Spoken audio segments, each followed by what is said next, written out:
So yeah, seed oils are super misunderstood right now. Okay. I think they're quite villainized as like this reason for our health issues. So this cellular health expert called out Dr. Jessica about her seed oil video and did an absolutely terrible job. So let's watch. Time school. They're potentially beneficial when replacing saturated fats with polyunsaturated fats, particularly with people who are at risk of cardiometabolic disease. They're cheap and they're flavorless. Okay, I have to step in here because these statements are exactly what keep people sick.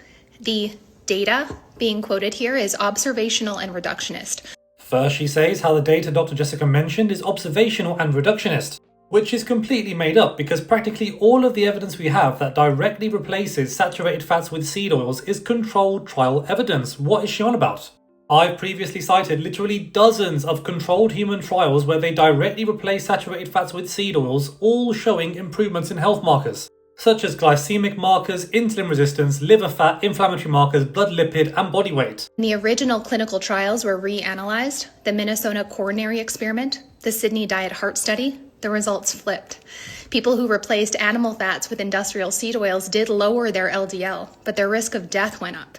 This is a clear illustration that she can't interpret the data she's reading.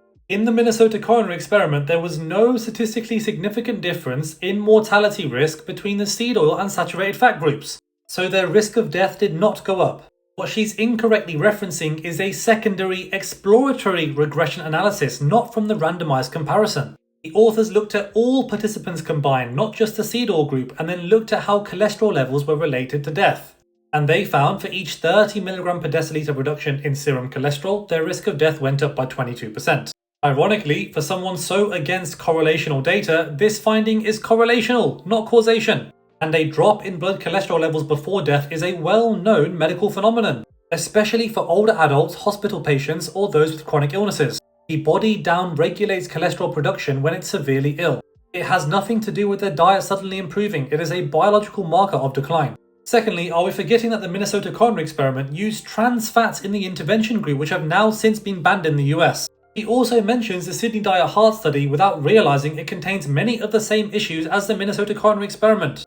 Now, when you isolate the randomized control trials that did not include trans fats in the diet, participants were given their food and observed have at least 2 years of sustained intake, and their adherence was validated by objective biomarkers. It clearly shows that replacing saturated fats with polyunsaturated fats from seed oils leads to a 29% reduced risk of heart disease. This is why you should learn how to interpret research before trying to call Dr. Jessica out. Not dismissed.